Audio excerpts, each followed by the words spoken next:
Welcome to today's exploration of one of history's most remarkable journeys of discovery.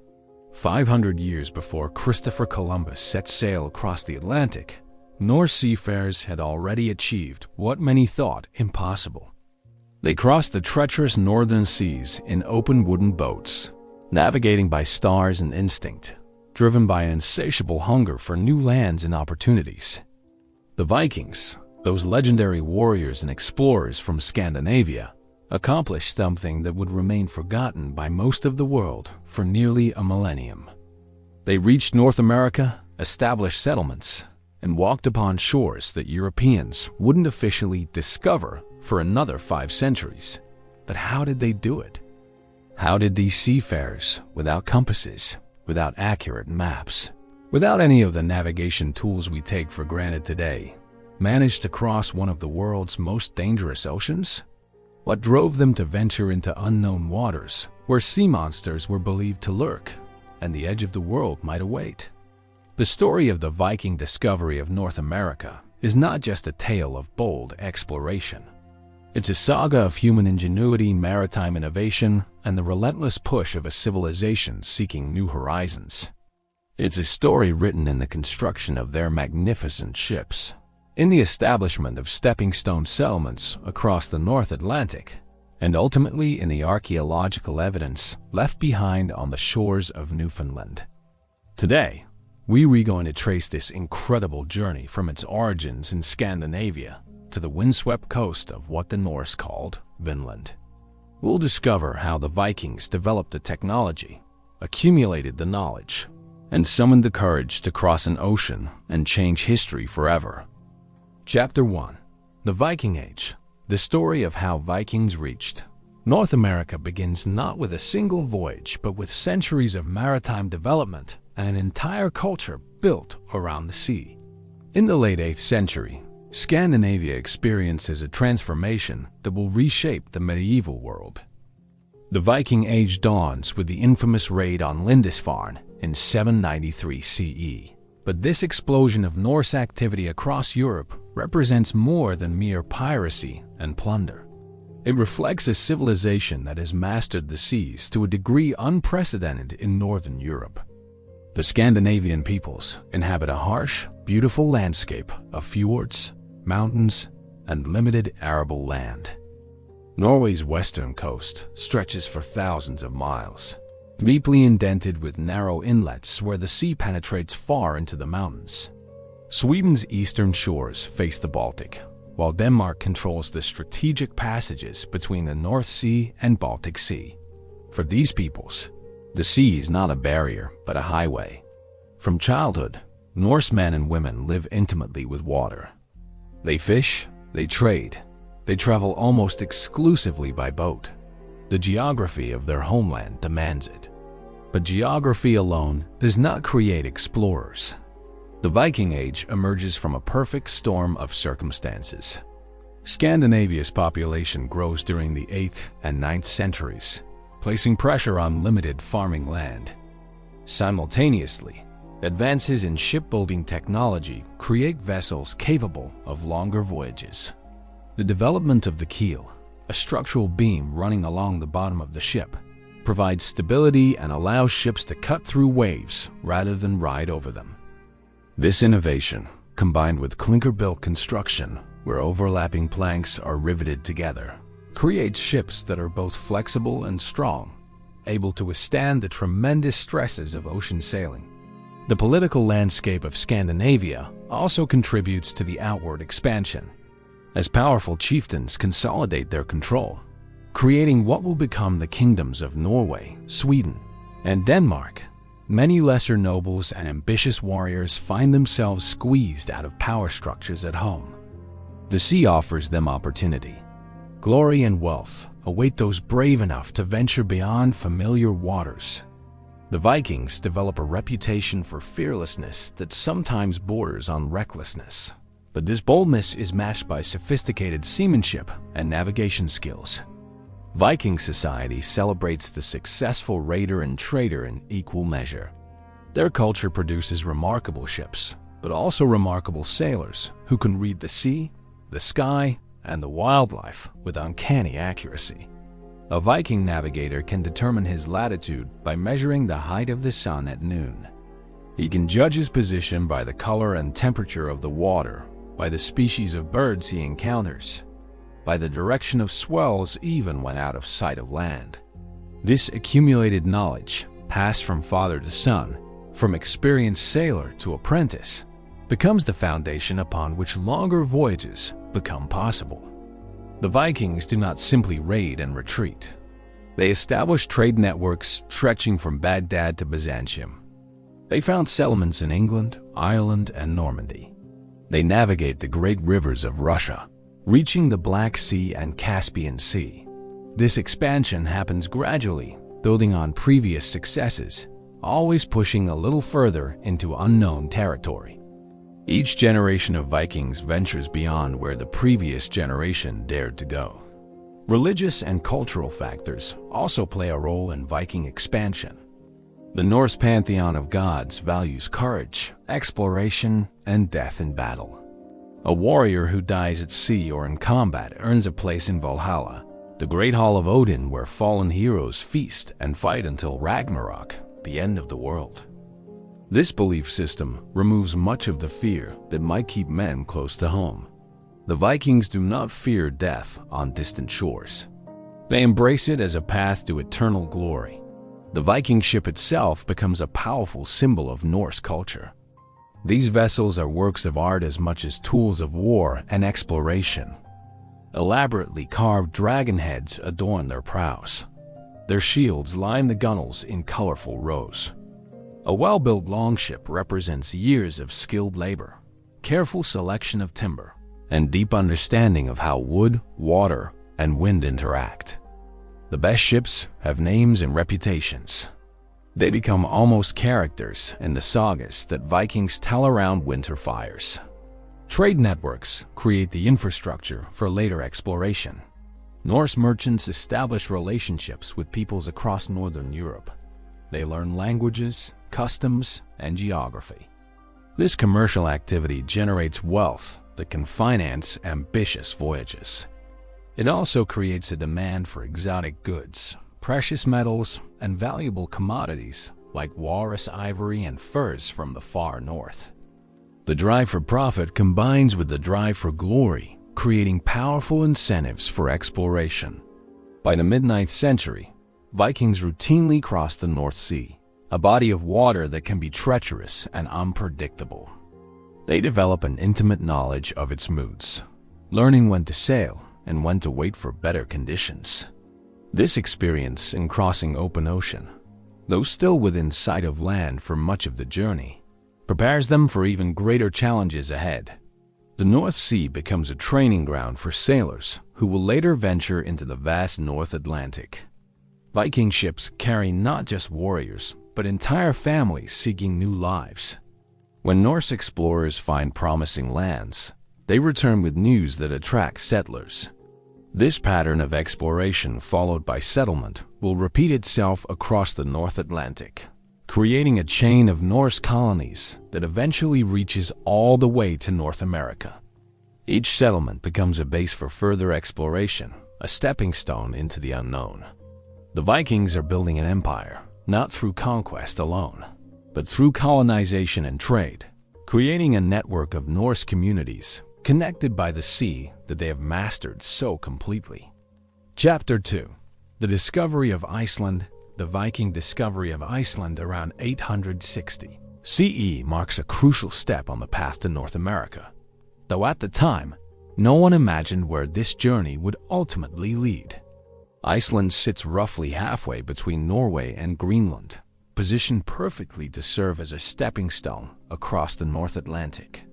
Its discovery comes not from a planned expedition, but from accident and necessity, as do so many of history's great discoveries. Irish monks likely reach Iceland first, seeking remote locations for their austere religious communities.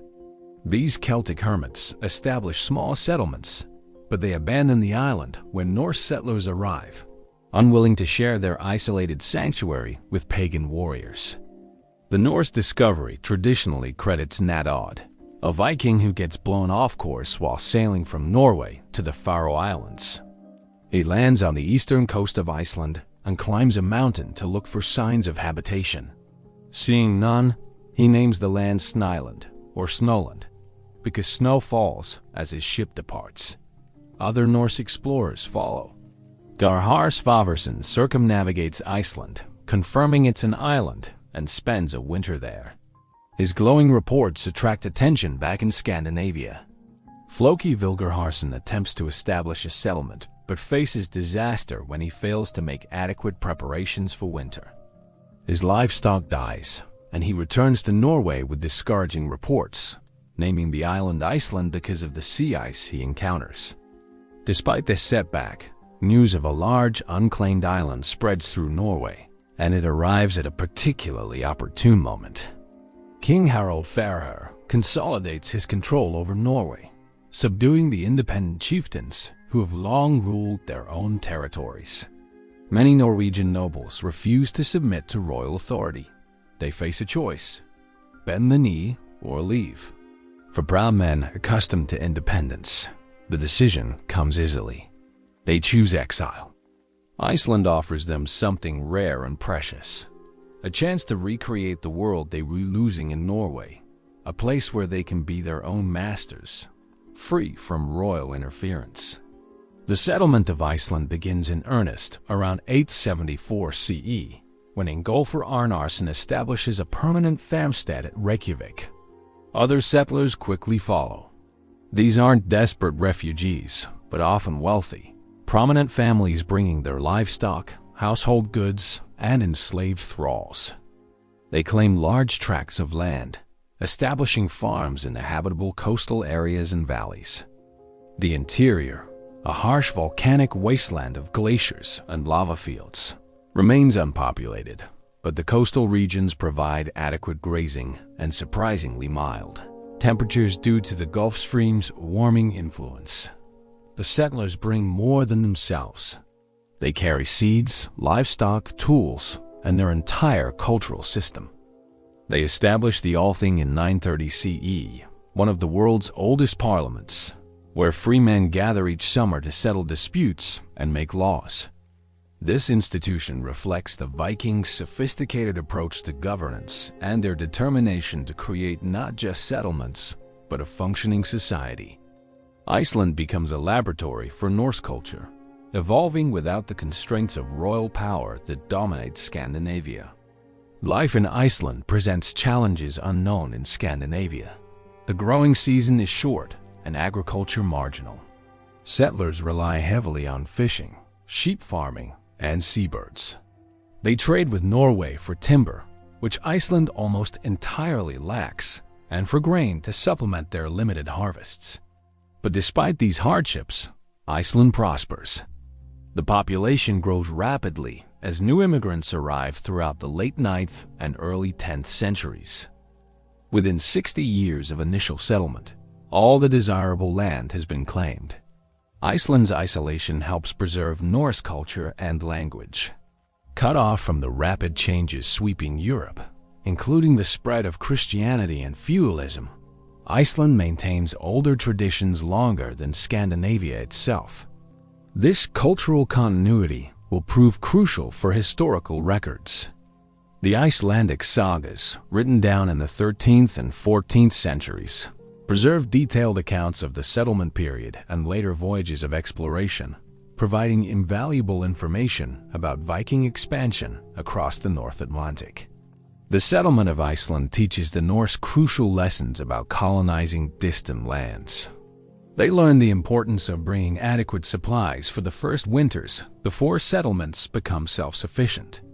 They discover how to adapt their farming practices to different climates and conditions. They develop systems for maintaining contact with the homeland while building independent communities. These lessons will prove essential when Norse explorers push even further west. Iceland also serves a practical function in the westward expansion. It's a base for further exploration. Ships sailing from Norway to Iceland necessarily sail west toward the unknown Atlantic. In good visibility, sailors approaching Iceland from the east can see the massive Vatnajökull Glacier from more than 100 miles away, providing an excellent landmark.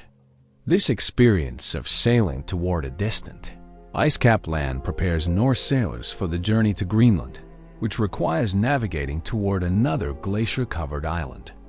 The next generation of Icelanders grows up in a frontier society where exploration and adventure are celebrated. Young men seek to make names for themselves, and with all the good land in Iceland already claimed, ambitious individuals must look elsewhere for opportunities. The saga literature reveals a culture that values bold action and distant voyages. A man who discovers new lands or establishes new settlements earns lasting fame. This cultural attitude ensures that exploration continues, that each generation pushes further into the unknown. Ships regularly sail between Iceland and Norway, maintaining trade and family connections. This regular contact means that Iceland never becomes truly isolated. Ships arrive with news from Scandinavia and beyond. They bring not just trade goods, but information, ideas, and ambition. Iceland develops a maritime culture as sophisticated as Norway's, producing skilled sailors and sturdy ships. The island's position in the North Atlantic makes it a natural waypoint for voyages, and Icelandic sailors gain extensive experience in ocean navigation. By the late 10th century, Iceland has transformed from an unknown island to a thriving Norse colony with a population of perhaps 30 to 40,000 people. It has developed its own identity while maintaining strong cultural ties to Scandinavia. It is proven that Norse peoples can successfully colonize distant lands across open ocean and build lasting communities. Most importantly for our story, it has created a platform from which the next leap westward becomes possible. Young men growing up on Iceland's western coast look out over the gray Atlantic and wonder what lies beyond the horizon. One of these young men, Eric the Red, will soon provide an answer that changes history. Chapter 3. Eric the Red. The story of Greenland's discovery and settlement revolves around one of history's most colorful characters, Eric Thorvaldsson, known to posterity as Eric the Red. Born in Norway around 950 CE, Eric embodies the Viking spirit at its most adventurous and, frankly, most troublesome. His father, Thorvald Asvaldsson, flees Norway after committing manslaughter, taking his family to Iceland around 960 CE. Like father, like son, Eric will continue this pattern of violence followed by westward migration, ultimately leading to one of the most significant Norse discoveries. Eric settles in northwestern Iceland, a region of limited resources where competing claims to land create frequent disputes. He marries Thorjadhild, a woman of some social standing, and attempts to establish himself as a respectable farmer. But Eric possesses a fierce temper and a tendency to resolve disputes with violence rather than negotiation. When disagreements arise with his neighbors over borrowed property, the situation escalates rapidly. Men die. The Althing, Iceland's assembly, declares Eric an outlaw, banishing him for 3 years.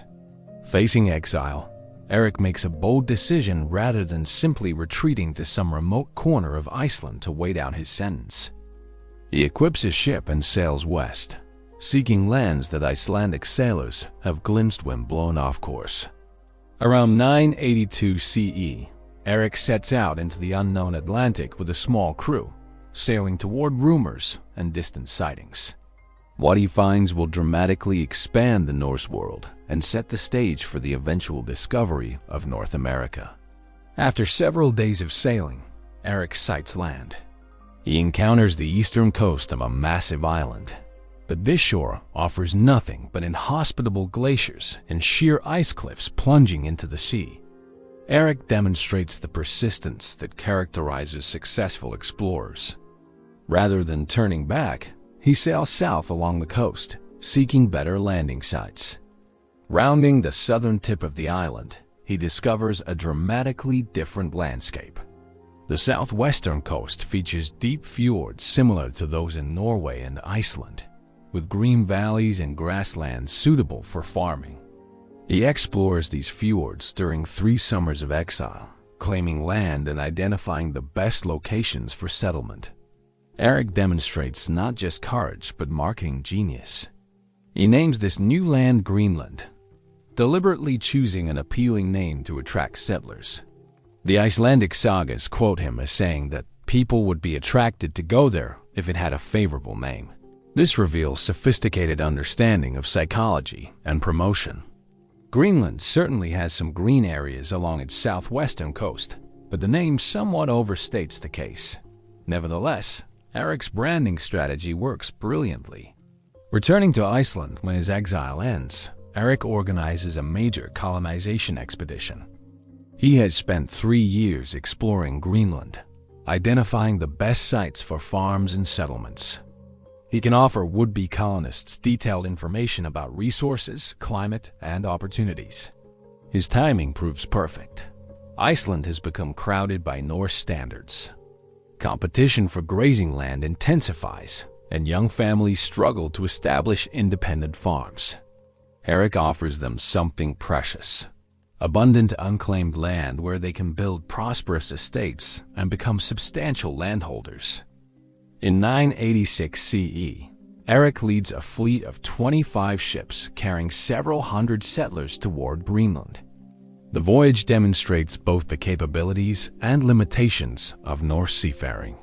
Sailing from Iceland's western coast, the ships must cross several hundred miles of open ocean, navigating by the sun, stars, and accumulated knowledge of winds and currents.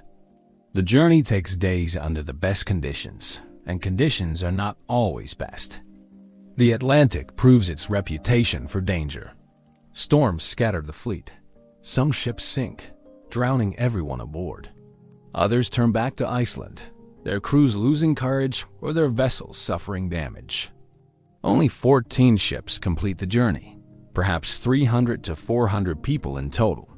This survival rate, roughly 60%, would seem catastrophic by modern standards, but Vikings accept such losses as the price of exploration. The successful arrivals far outnumber the population needed to establish a viable colony. Erik becomes the paramount chieftain of Greenland, settling at Brattahlíðs in the region called Erik's Fjord. Other settlers claim land throughout the habitable areas, primarily in 2 regions that become known as the Eastern Settlement and Western Settlement. Though confusingly, the Western Settlement actually lies north of the Eastern Settlement. These names refer to their positions along Greenland's southwestern coast. The settlers establish farms raising sheep, goats, and cattle. They hunt seals and caribou. They fish the rich offshore waters. Greenland's environment presents greater challenges than Iceland. The growing season is shorter and the climate more extreme. No trees grow, forcing settlers to import all timber from Norway or salvage driftwood from beaches. Despite these hardships, the colony prospers according to Norse measures of success. Greenlanders develop a valuable trade in walrus ivory, polar bear pelts, and other Arctic luxury goods that command high prices in European markets.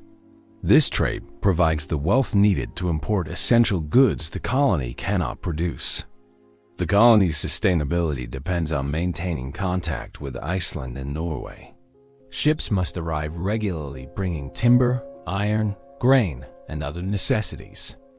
This requirement for regular long-distance ocean voyages means that Greenlanders become some of the Norse world's most experienced ocean sailors.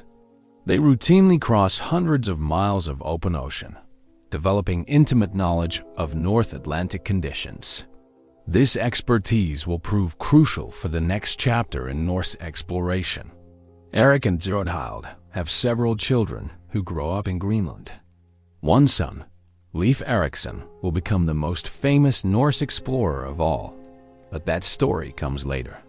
First, we must understand how the Greenland colony develops and why it produces explorers who push even further west. The Greenlanders live on the edge of the known world. To their east lie Iceland and distant Scandinavia. To their north, west, and south lie only the gray Atlantic and whatever mysteries it conceals.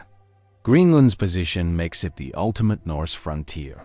Settlers arrive seeking opportunity and independence. They find both, along with hardship and isolation. But they also find something else, a launching point for further exploration.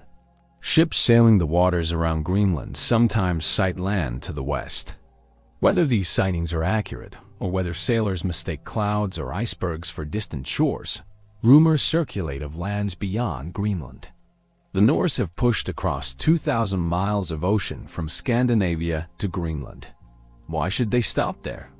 Eric the Red lives to old age, dying around 1003 CE. By then, the Greenland colony has established itself as a permanent Norse presence in the far North Atlantic. The colony will survive for roughly 500 years before mysteriously disappearing in the 15th century. But during its existence, it serves as the base for the most westerly Norse expansion, the discovery and settlement of North America.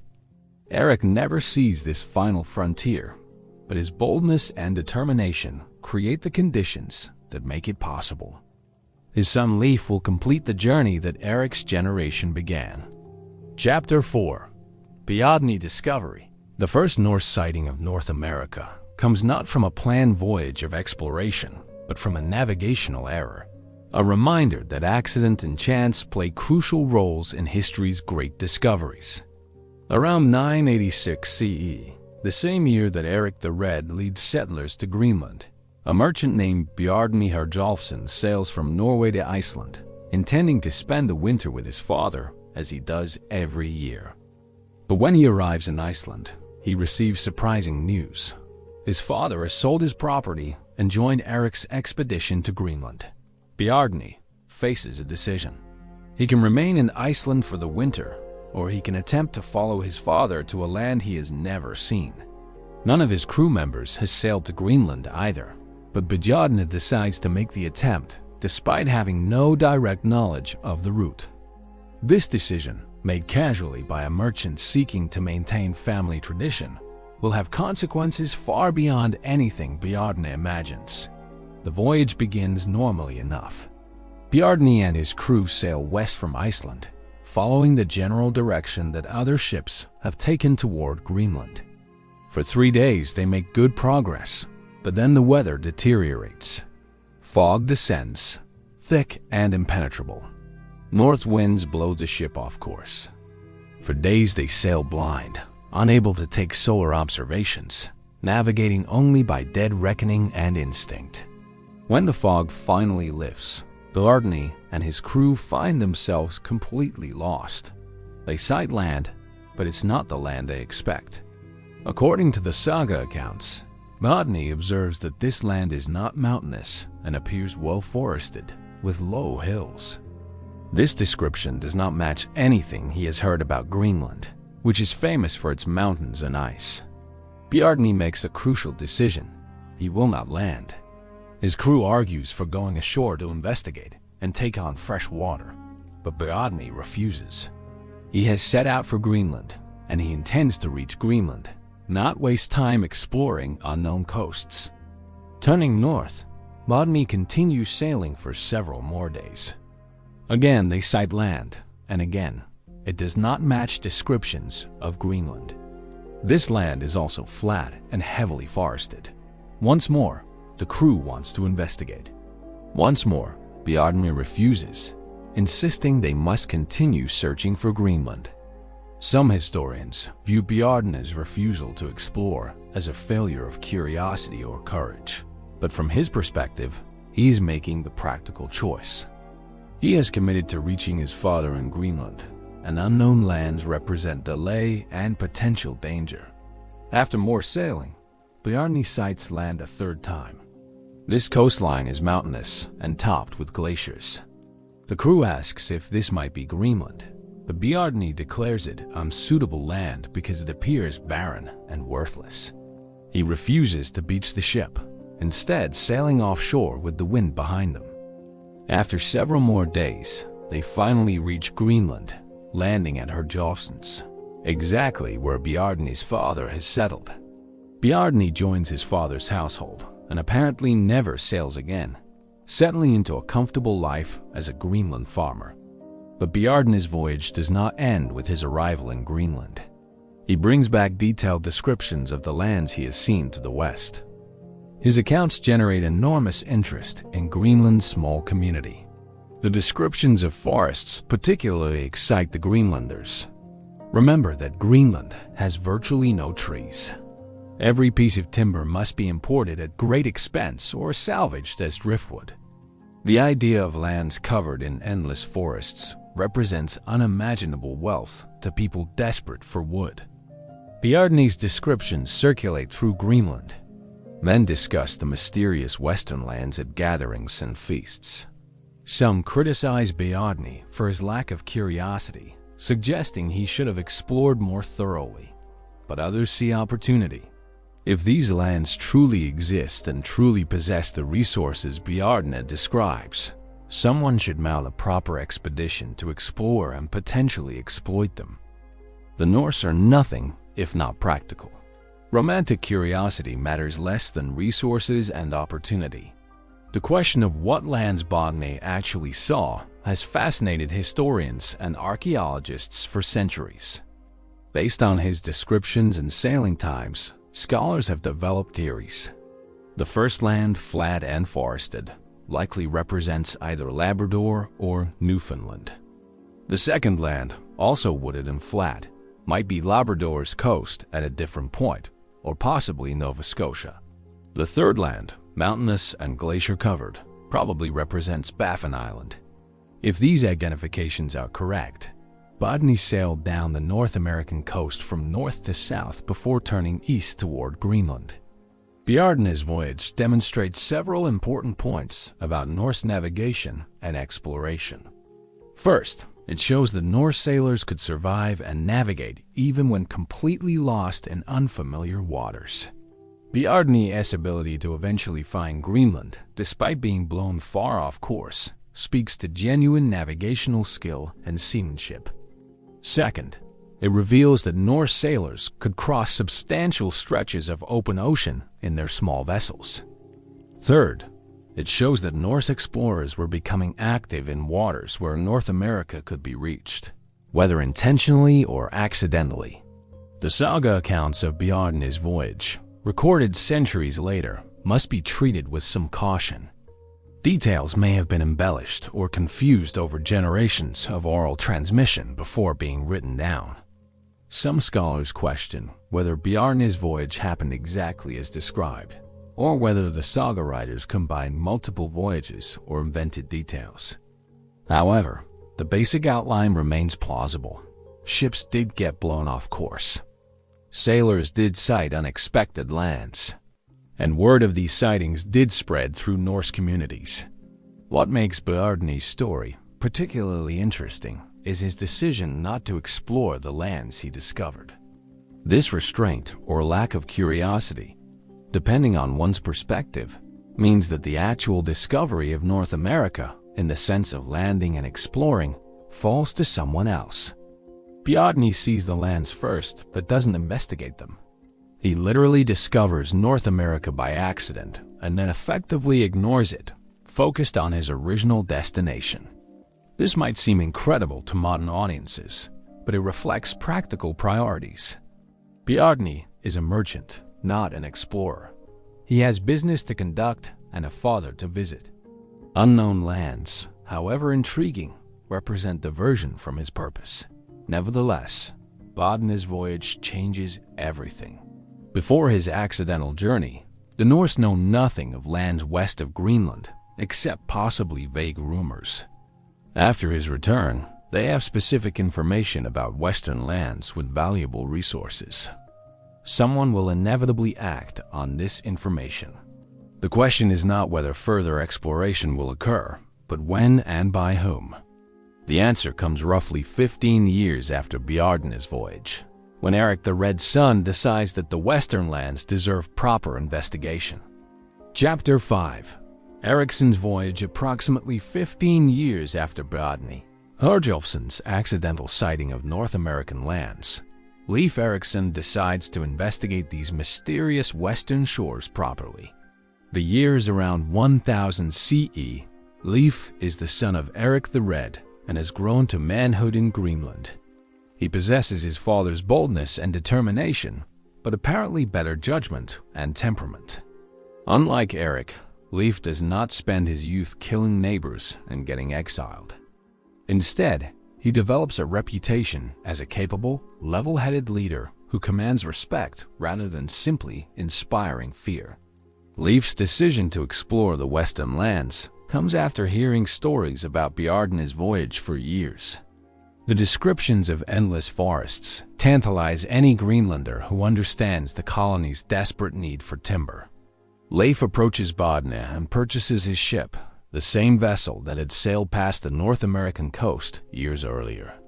This transaction demonstrates practical Norse thinking. Why build a new ship when one already exists that is proven capable of reaching the western lands? Leif assembles a crew of 35 men. This number represents a full crew for a Norse ocean-going vessel. Enough hands to manage the ship in all conditions, but not so many that the ship becomes crowded or lacks adequate supplies for a long voyage. Leif equips the expedition carefully, learning from his father's experience in establishing Greenland. They bring tools, weapons, supplies for winter survival, and everything needed for a potential extended stay in unknown territory. According to some saga accounts, Leif initially plans to have his father Eric lead the expedition. Eric has the most experience in discovering and claiming new lands, and his prestige would lend weight to any expedition. The aging Eric agrees and prepares to join the voyage. However, as he rides toward the ship, his horse stumbles and Eric falls, injuring his foot. Taking this as an omen, Eric declares that he is not meant to discover more lands than Greenland. Leif will sail without him. Whether this story accurately reflects events or represents later narrative embellishment to explain Eric's absence, Leif becomes the expedition's leader. The expedition sails from Greenland, deliberately retracing Bjarne's route but in reverse order. Where Bjarne sailed blind and lost, Leif navigates purposefully, seeking specific coastlines described in Bjarne's account. This reversal means Leif first encounters the lands in the opposite sequence from Bjarne, approaching from the north. The first land they reach is mountainous and glacier-covered with flat stones. Leif names it Helluland, meaning land of flat stones. Modern scholars generally identify Helluland with Baffin Island. Leif and his crew go ashore on Helluland, but find little to recommend it. The land offers no timber, no good harbors, and no obvious resources. It is, in Leif's judgment, worthless. Having investigated and found nothing of value, the expedition reboards and continues sailing south along the coast. This pragmatic approach characterizes Norse exploration. Investigate quickly, assess resources, and move on if nothing valuable presents itself. Sailing further south, the expedition discovers a second land, this one flat and forested with white sandy beaches. Leif names it Markland, meaning forestland or land of forests. The location of Markland remains debated, but most historians place it on the Labrador coast or possibly in northern Newfoundland. Here, Leif finds something of value: timber. The forests represent enormous wealth to the timber-starved Greenlanders. However, the expedition does not stop here to establish a settlement. They're searching for the best land, the richest resources, and they believe better opportunities lie further south.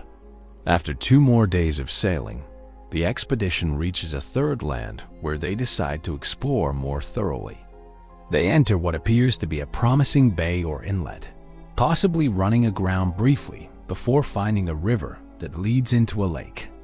The description in the sagas matches numerous possible locations along the North Atlantic coast.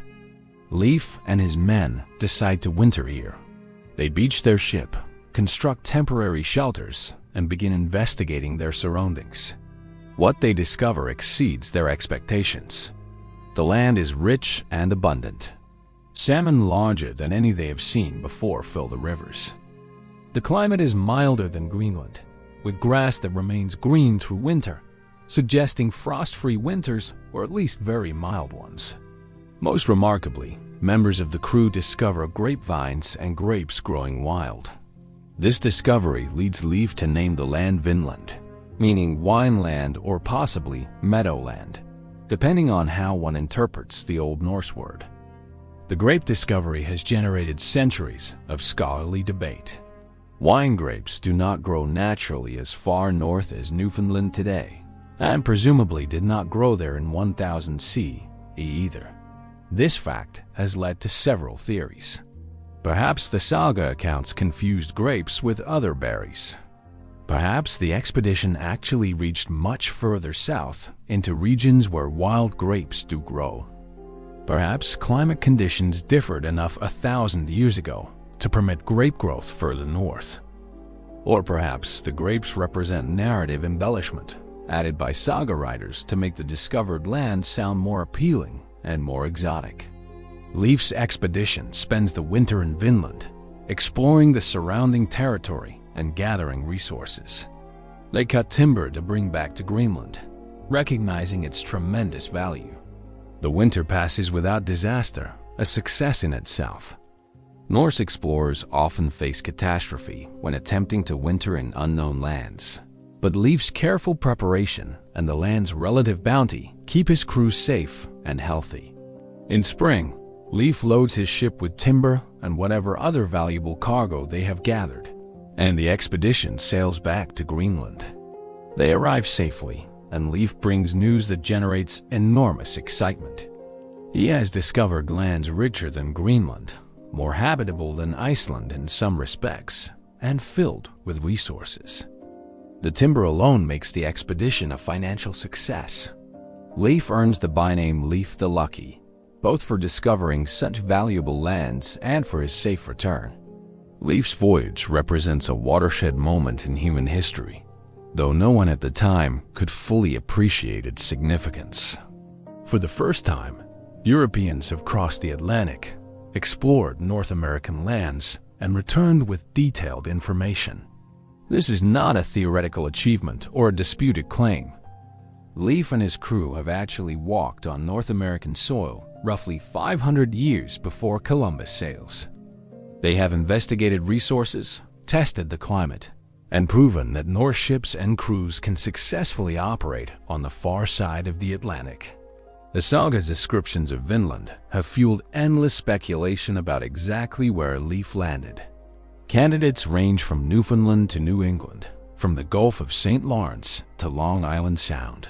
Every coastal region with any plausible claim has been proposed by various scholars over the centuries. The debate remains unsettled, though archaeological evidence discovered in the 1960s has provided at least one definitive Norse site in North America, Lonso Meadows in northern Newfoundland. Whether this site represents Leif's Vinland or simply one stopping point among several remains uncertain. What is certain is that Leif's voyage opens North America to Norse exploration and settlement. His safe return and positive reports guarantee that other expeditions will follow. The Norse now know that Western lands exist, that they can be reached, and that they offer valuable resources. Leif himself apparently does not return to Vinland. After his father Eric dies, Leif assumes leadership of the Greenland colony, and his responsibilities keep him from further exploration. But other Norse explorers, including Leif's siblings, will make their own voyages to the western lands. The discovery phase of Norse America has ended. The settlement phase is about to begin. Chapter 6. Thorvald's expedition following Leif Erikson's successful return from Vinland. Interest in the western lands intensifies throughout the Greenland colony. Leif's brother Thorvald criticizes the first expedition, suggesting that Leif had not explored Vinland thoroughly enough. This criticism reveals something important about Norse attitudes toward exploration. Simply reaching a new land is not sufficient. Proper exploration requires systematic investigation, mapping of resources, and identification of the best locations for permanent settlement. Thorvald volunteers to undertake this more thorough exploration himself. Leif, now responsible for his father's estate and the leadership of Greenland's eastern settlement following Eric the Red's death, does not join a second voyage. However, he generously lends his ship to Thorvald, along with his permission to use the shelters constructed during the first expedition. This cooperation between brothers demonstrates the family enterprise nature of Norse exploration. These are not national expeditions sponsored by kings, but family ventures where resources, knowledge, and equipment pass between relatives. Thorvald organizes an expedition of 30 men and sets sail for Vinland around 1002 CE using Leif's sailing directions and experience. The expedition reaches Vinland without significant difficulty, demonstrating that the route has become somewhat standardized. They find Leif's original shelters, called Leifsboddir in the sagas, and establish themselves for what will be a multi-year exploration effort. The first winter passes peacefully as the crew repairs and expands the structures and prepares for systematic exploration. When spring arrives, Thorvald organizes his expedition methodically.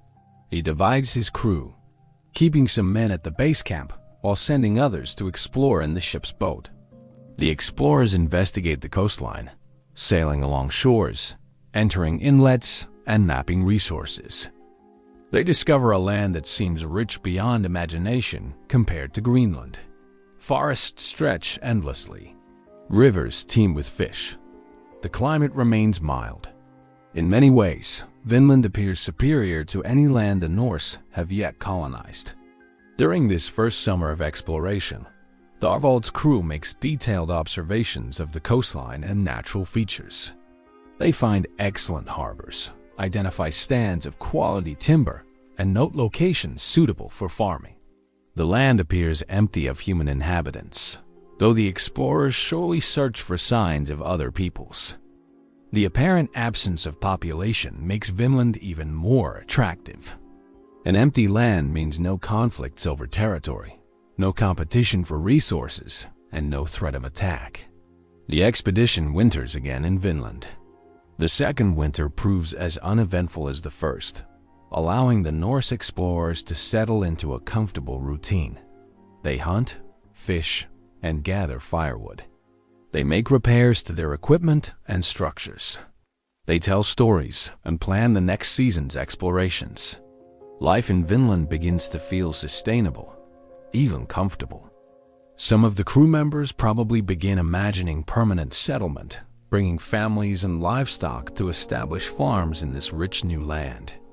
The third summer brings a fateful decision. Thorvald decides to explore westward and northward from the base camp. He wants to investigate different areas, perhaps seeking even better land or simply satisfying his curiosity about the full extent of Vinland.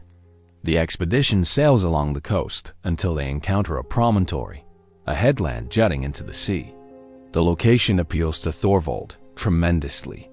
He declares that this beautiful spot would be an excellent place to build a home, perhaps already envisioning himself as the founder of a new settlement. But as they explore this promontory, everything changes. The crew discovers 3 hide-covered boats or canoes on a beach. Approaching cautiously, they find 9 men sleeping beneath the overturned boats. The sagas call these people skrælings, a Norse term that seems to mean wretches or inferiors, and which the Norse used to describe both Native Americans and Inuit peoples. The exact identity of these people remains uncertain. They might be Beothuk, the indigenous people of Newfoundland, or members of other Native American groups inhabiting the region. The encounter turns violent with shocking speed. Rather than attempting communication or peaceful contact, the Norse immediately attack. They kill 8 of the 9 men. One escapes, paddling away in his canoe to raise the alarm. The saga accounts do not explain why the Norse choose violence. Perhaps they fear these strangers. Perhaps they assume that showing strength will discourage future resistance. Perhaps they simply view these people as obstacles to be removed. Whatever the motivation, The decision to attack proves catastrophic. The Norse do not wait to see what consequences their violence might bring. They retreat to their ship and anchor nearby, probably hoping to move on quickly. But they have gravely underestimated the situation. The escaped man has indeed raised an alarm. Before the Norse can sail away, a large fleet of hide boats appears, filled with armed warriors. The sagas describe an innumerable number of boats, suggesting dozens or more craft carrying Native American warriors intent on revenge. What follows is the first recorded battle between Europeans and Native Americans. The warriors attack with bows and arrows. The sagas mention a mysterious weapon called a ballista that the attackers use, though what exactly this refers to remains unclear. Some scholars speculate it might describe a catapult-like device for launching large projectiles, while others suggest the saga writers misunderstood or embellished what they heard about Native American weapons. The battle is brief but decisive. The Norse, though experienced warriors with superior armor and weapons, face overwhelming numbers. Arrows rain down on the ship. Thorvald, standing at the tiller directing the defense, takes an arrow beneath his arm, in the gap where his armor does not provide protection. The wound is mortal. Thorvald realizes immediately that he is dying. He pulls out the arrow and makes a grim joke, saying something like, "There is fat around my ribs. We have found a good land, though we will hardly enjoy much profit from it." As Thorvald weakens, he gives final instructions to his crew. He asks to be buried at the headland he admired so much, the place where he said he wanted to make his home. He requests crosses be placed at his head and feet, and asks that the place be called Crossanes, or Cross Headland, thereafter. With these last words, Thorvald dies, becoming the first known European to be buried in North America. His crew follows his wishes, taking his body ashore, burying him with appropriate ceremony, and marking the grave with crosses before retreating to Leifsbadir. The remaining crew faces a difficult decision. They have lost their leader. They have made enemies of the local population. They are far from home with no prospect of reinforcement. Wisely, they decide to abandon the exploration and return to Greenland. They spend one more winter at Leifsbadir, perhaps waiting for favorable sailing conditions, or simply gathering resources to make the voyage worthwhile. In spring, they load the ship with timber and other valuable cargo and sail home, bringing news of both Vinland's riches and its dangers. Thorvald's expedition transforms Norse understanding of Vinland dramatically. The first voyage under Leif encountered no inhabitants and faced no opposition. The land seemed empty and available for the taking. Thorvald's expedition reveals a far different reality. Vinland is inhabited by peoples who will defend their territory. These inhabitants possess boats, weapons, and the numbers to threaten even well-armed Norse warriors. The dream of easily colonizing Vinland suddenly becomes much more complicated. The encounter also reveals limitations in Norse attitudes and methods. The immediate resort to violence, rather than attempting peaceful contact, shows a cultural mindset that assumes conflict is inevitable with unknown peoples. This assumption becomes self-fulfilling. The Norse might have established peaceful trading relationships with Native Americans, as they did with many peoples in Europe and beyond. Instead, they create enemies from the first contact, ensuring that future Norse expeditions will face hostile reception. Thorvald's death carries symbolic weight beyond the personal tragedy. He dies exploring land he loves, buried in a place he chose for its beauty and potential. Yet this burial also represents failure. The Norse cannot hold this land. They cannot protect even their own leader. The crosses they plan over Thorvald's grave stand as monuments to European presence in North America, but also as reminders of European vulnerability. The Norse are not invincible conquerors here. They are vulnerable intruders who can be killed and driven away. The expedition's return to Greenland spreads news of both opportunity and danger throughout the colony. Vinland's riches remain attractive, but now everyone knows the risks involved. The question becomes whether the potential rewards outweigh the dangers. Some Norse families will decide that they do, leading to further expeditions and settlement attempts. But the innocence of Leif's first voyage is gone forever. Everyone now understands that colonizing Vinland will not be easy, and it may not be possible at all. The indigenous peoples have made their position clear. Vinland is their land, and they will fight to defend it. Chapter 7. Thorfinn Karlsefni's. The news of Vinland's discovery and Thorvald's death spreads throughout the Norse North Atlantic, reaching Iceland and even Scandinavia. Among those who hear these tales is Thorfinn Karlsefni, a wealthy Icelandic merchant of promising birth and considerable resources. Around 1009 CE, Karlsefni sails to Greenland on a trading voyage, bringing valuable cargo to exchange for the colony's products. While in Greenland, he stays at the estate of Leif Erikson, where he meets and marries Gudrid Thorbjarnardóttir, a woman who has already become connected to the Vinland voyages through her previous marriage. Gudrid herself represents one of the most remarkable figures in the Norse exploration sagas. Born in Iceland, she has already survived extraordinary adventures before meeting Karlsefni. She sailed to Greenland with her father, survived a difficult winter that killed many colonists including her father, married Thorstein Eriksson, Leif's brother, and then was widowed when Thorstein died of disease. Her marriage to Karlsefni brings together two strong personalities and considerable combined resources. Together, they conceive an ambitious plan to establish a permanent settlement in Vinland. Karlsefni's expedition differs fundamentally from previous Vinland voyages. Leif explored and returned. Thorvald explored and died. Karlsefni intends to colonize.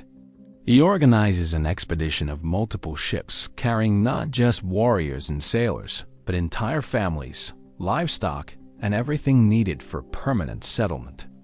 The saga accounts differ on exact numbers, but the expedition likely includes 160 people or more, making it by far the largest Norse attempt to settle in North America. The settlers bring cattle, sheep, and other livestock, recognizing that successful colonization requires establishing self-sufficient farms. They pack seeds for planting, tools for building, and supplies to last until the settlement can produce its own food. This is not an exploratory voyage, but a migration, similar to the settlement expeditions that colonized Iceland and Greenland. Karlsefni is attempting to add Vinland to the chain of Norse Atlantic colonies, creating a permanent Norse presence in North America. The expedition sails from Greenland with high hopes. Using the accumulated knowledge from previous voyages, they reach Vinland successfully and locate Leif's original shelters at Leifsbodir. But Karlsefni apparently finds this location unsuitable for a large-scale settlement. The expedition explores further, seeking the ideal location for a permanent colony. They sail along the coast, investigating various harbors and landing sites, evaluating land quality, freshwater availability, and offensive potential. Eventually, the settlers select a location they call Straumsfjord, which translates to current fjord or stream fjord. The identification of this location remains uncertain, but it features a sheltered harbor and access to resources. The colonists begin the massive work of establishing a settlement. They construct substantial buildings, not the temporary shelters of earlier expeditions, but permanent structures intended to last for generations. They clear land for farming and create enclosures for livestock. The first winter tests the colonists severely. Despite their preparations, supplies run short. The hunting and fishing prove less productive than hoped.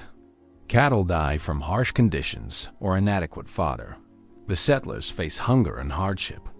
Some expedition members, according to the sagas, argue about leadership and strategy, creating internal divisions that threaten the enterprise. Norse settlement attempts often face these challenges in the first years, but in Vinland, isolated from any possibility of resupply from Greenland until ships can cross in summer, the difficulties prove especially acute. Nevertheless, the colony survives the winter. In spring, conditions improve. The settlers begin fishing and hunting more successfully. They explore the surrounding territory and identify additional resources. Most significantly, Gudrid gives birth to a son, Snorri Thorfinnsson, who becomes the first European child born in North America. This birth symbolizes the settlers' intention to create a permanent community. Families are establishing roots. Children are being born. The colony is becoming real. During this period of relative success, the settlers experience their first encounter with the indigenous population. Unlike Thorvald's violent first contact, this meeting begins peacefully. A group of Native Americans approaches the settlement, arriving in boats. The sagas describe these people in some detail, noting their appearance, clothing, and equipment. The Norse and Native Americans regard each other with mutual curiosity and wariness. Communication proves impossible. The two groups share no common language. The Norse try speaking in their own tongue. The Native Americans respond in theirs. Neither understands the other.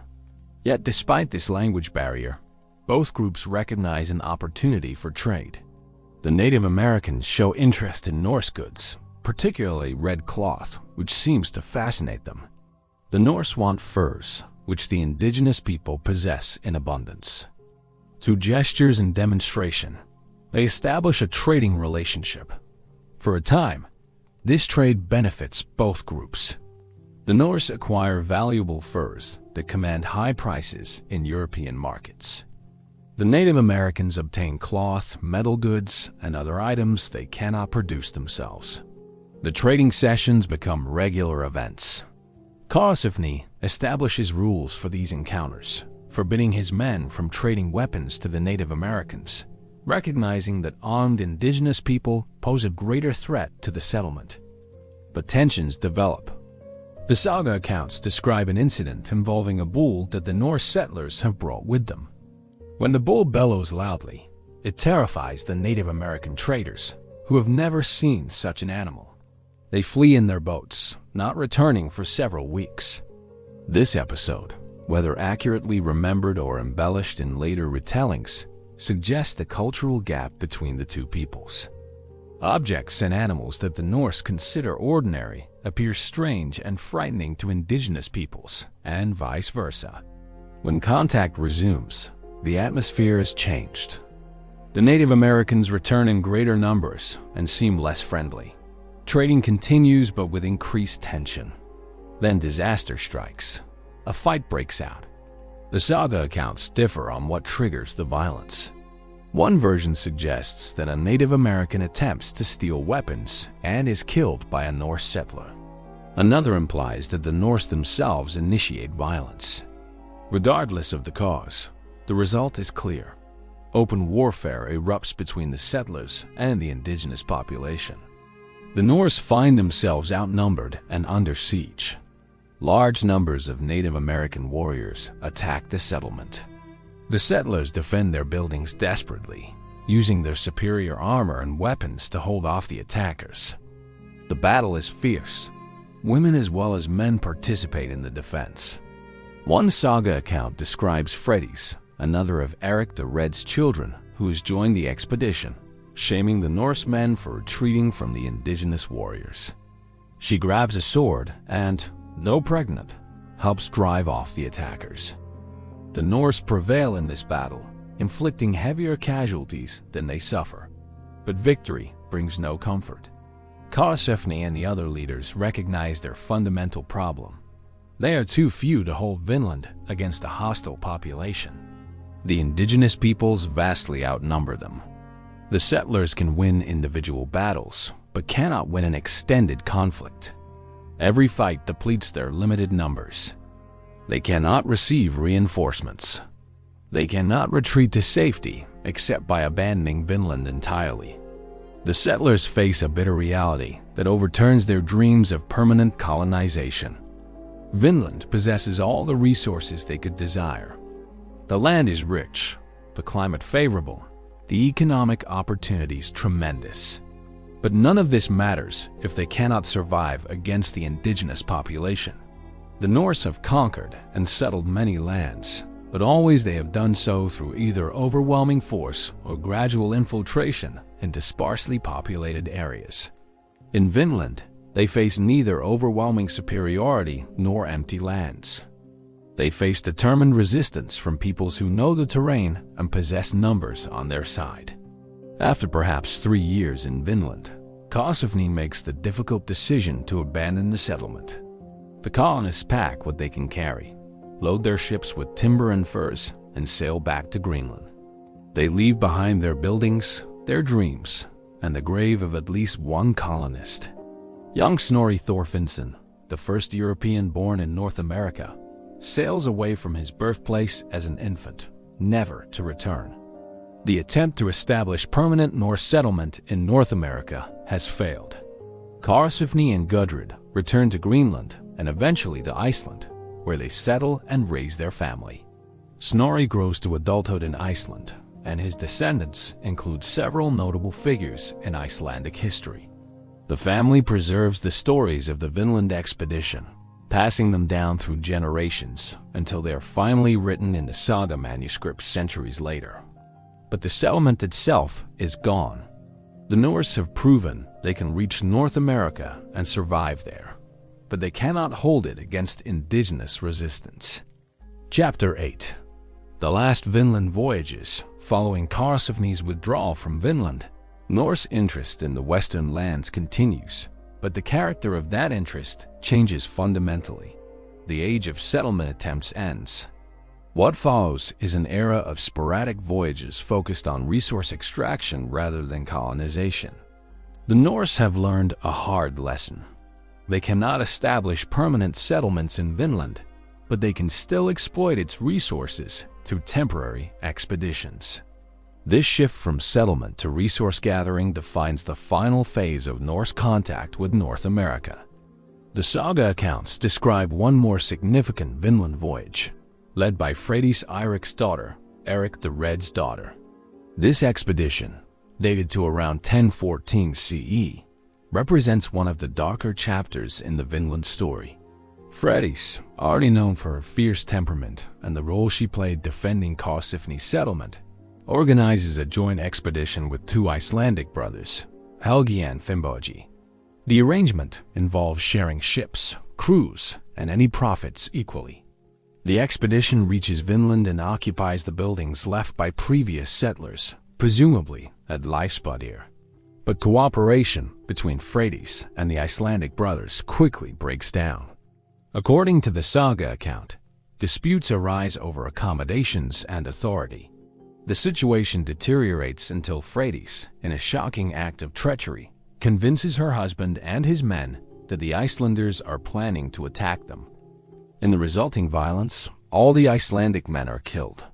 When the Norse men refuse to kill the Icelandic women, Freydis herself seizes an axe and murders them.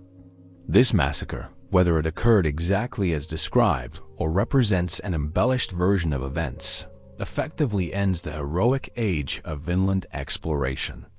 Freydis and her crew return to Greenland with their blood-stained cargo of timber and goods. The murders become known despite Freydis' attempts to hide them, and she faces social consequences, though apparently not legal punishment. The story of her voyage survives as a cautionary tale about greed, betrayal, and the dark side of Norse character. After Freydis' expedition, the saga accounts fall silent regarding further Vinland voyages. This silence has led to centuries of historical debate. Did the Norse completely abandon contact with North America after 1014 CE? Or did voyages continue but go unrecorded in the surviving literature? The answer likely falls somewhere between these extremes. Organized expeditions probably ceased, but individual voyages for timber continued sporadically for decades or perhaps even centuries. The evidence for continued contact comes from several sources. First, Greenland's absolute need for timber makes regular voyages to resource-rich lands logical. Greenlanders could obtain timber by trading with Iceland or importing it from Norway, but both options were expensive and uncertain. Markland, the heavily forested land identified with Labrador, offered an alternative: accessible timber requiring only a relatively short voyage from Greenland. Ships could sail to Markland, cut and load timber, and return to Greenland within a single sailing season. Historical references support continued timber voyages. Icelandic annals mention a Bishop Eirik who sailed to Vinland in 1121 CE, more than a century after the settlement attempts ended. Whether he actually reached Vinland or was lost at sea attempting the voyage remains unclear, but the reference suggests that sailing to the western lands remained within the realm of possibility. Other medieval sources mention Markland as a known location where Greenlanders could obtain timber, implying familiarity based on continued contact. Archaeological evidence also hints at ongoing connections between Greenland and North America. Norse artifacts found at indigenous sites in the Canadian Arctic include items that could only have reached these locations through trade or direct contact. Some of these artifacts date to centuries after the saga period Vinland voyages, suggesting that some form of Norse indigenous interaction continued long after the settlement attempts failed. The nature of this interaction remains mysterious, but it clearly involved the movement of Norse goods into North American indigenous trade networks. The gradual decline of Norse contact with North America reflects broader changes in the Norse Atlantic world. Greenland itself faces increasing challenges as climate conditions deteriorate during the medieval period. The medieval warm period, which facilitated Norse expansion across the North Atlantic, gives way to cooler conditions. Sea ice becomes more extensive, making voyages more dangerous. The Greenland colony struggles to maintain contact even with Iceland and Norway. In these circumstances, voyages to Vinland become increasingly risky and less rewarding. Economic factors also diminish Vinland's attractiveness. The market for walrus ivory, one of Greenland's primary exports, collapses as African elephant ivory becomes more readily available in Europe. Without this lucrative trade, the Greenland colony lacks the wealth to finance distant expeditions. The colony enters a period of decline from which it never recovers. By the 14th century, the western settlement of Greenland is abandoned. By the 15th century, the eastern settlement also disappears, its inhabitants either dying out, being absorbed into Inuit populations, or potentially returning to Iceland. As Greenland declines, so too does its capacity to maintain contact with lands even further west. Vinland and Markland fade from Norse consciousness, remembered in stories but no longer visited. The knowledge of how to reach these lands is lost as experienced sailors die without passing their expertise to a new generation. The settlements in North America, abandoned centuries earlier, leave only faint traces that will baffle future archaeologists. The Norse failure to maintain permanent presence in North America has fascinated historians for generations. How did a people capable of colonizing Iceland and Greenland fail to hold Vinland, which by all accounts offered superior resources and climate? The answer lies in multiple factors, all working against Norse success. First, the indigenous population of North America vastly outnumbered the Norse and possessed home field advantage. Second, the Norse colonies in Iceland and Greenland could not provide sufficient emigrants to establish a large enough settler population in Vinland. Third, the distance from Greenland to Vinland, while crossable, remained at the extreme edge of Norse maritime capabilities, making supply and reinforcement difficult. Additionally, the Norse lacked the overwhelming technological advantages that later European colonizers would possess. Their weapons and armor provided some edge in combat, but not enough to offset numerical inferiority. They could not rely on epidemic diseases to depopulate the land ahead of them, as later European colonizers inadvertently did. They faced indigenous peoples who were healthy, numerous, and capable of effective resistance. The Norse discovered North America at precisely the wrong time, too early to benefit from the technological and demographic advantages that would enable later European colonization. By the early 14th century, the Norse presence in North America is completely finished. The last ship carrying the last settlers has long since sailed away. The buildings left behind gradually decay, their timbers rotting, their turf walls collapsing. The clearings created by Norse farmers are reclaimed by forest. The fields they plowed return to wilderness. Within a few generations, little physical evidence remains of the Norse presence. The land returns to its indigenous inhabitants as if the Norse had never come. Yet the Norse voyages to North America, brief and ultimately unsuccessful as they were, represent a genuine achievement in exploration and seafaring. Norse sailors accomplished something remarkable. They crossed the North Atlantic in open boats, discovered and explored lands completely unknown to Europeans, and proved that colonization was at least technically possible, even if ultimately unsustainable. They demonstrated courage, skill, and determination, even if their effort ultimately failed. Their story, preserved in saga literature and confirmed by modern archaeology, stands as testimony to human capability and ambition. The end of Norse contact with North America also means the loss of knowledge. The routes to Vinland are forgotten. The exact locations of Norse landings become uncertain. The detailed geographical knowledge accumulated over decades of exploration disappears. When Europeans again reach North America in the late 15th century, they do so in ignorance of earlier Norse voyages. They discover lands already discovered, explore coasts already explored, and claim territories where Norse graves already lie forgotten. The Viking achievement in reaching North America becomes a historical footnote, remembered in stories but unverified and largely unknown outside Scandinavia until modern archaeology confirms what the sagas had always claimed. Chapter 9. Norse ships, understanding how Vikings reached North America requires examining the technological foundation of their achievement, the ships themselves and the navigation methods that made ocean crossings possible. Norse seafaring represents one of the great technological accomplishments of the medieval world, combining sophisticated engineering with practical seamanship accumulated over centuries of maritime experience. The Viking ship is not merely a vessel, but a masterpiece of design that enables the Norse expansion across the Atlantic. The development of the Norse ocean-going ship is a gradual evolution spanning several centuries.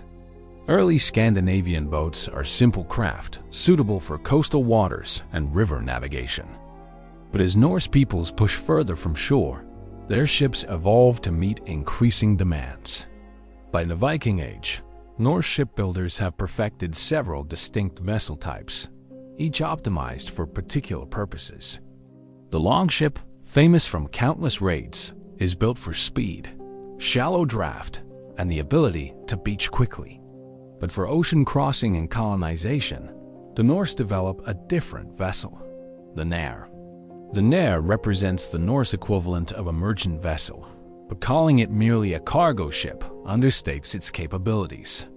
These ships typically measure 50 to 75 feet in length with a beam of 15 to 20 feet, providing a length-to-beam ratio that offers both stability and reasonable speed. Unlike the sleek longships, Nairs are broader and deeper, designed to carry cargo and passengers rather than maximize speed. Yet they remain remarkably seaworthy, capable of crossing the North Atlantic with regularity.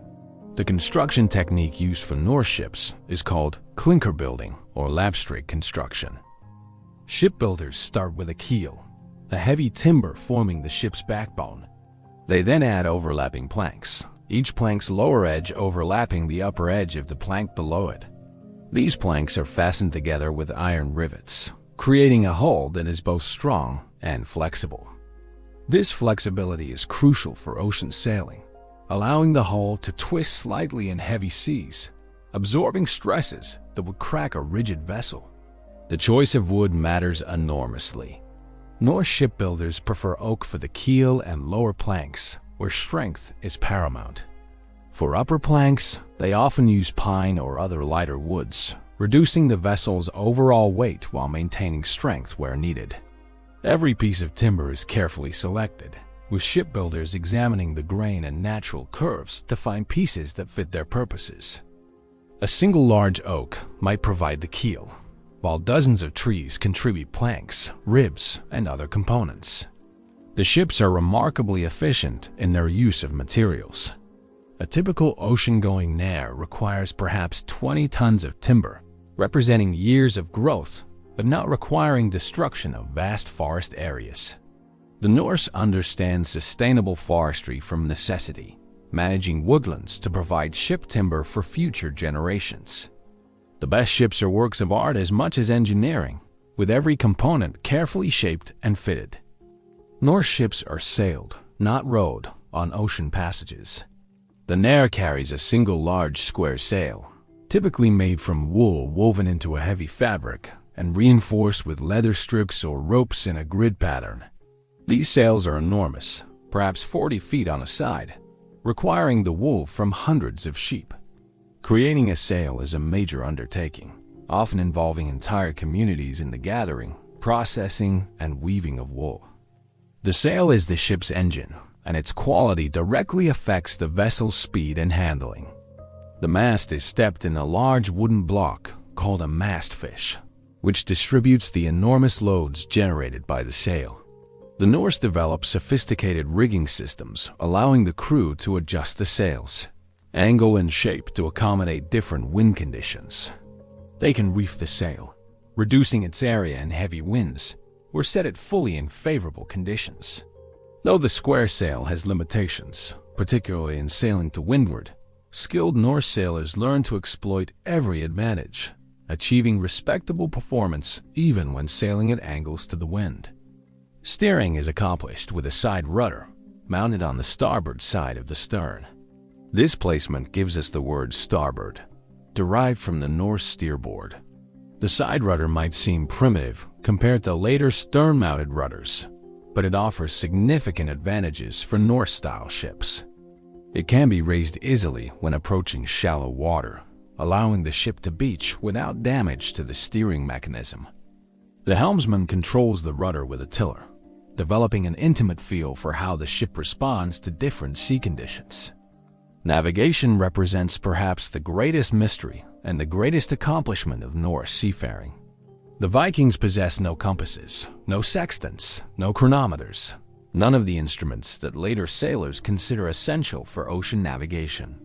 Yet they routinely cross vast stretches of ocean, arriving at their intended destinations with remarkable reliability. How did they accomplish this? The answer lies in a combination of techniques, astronomical observations, and accumulated environmental knowledge.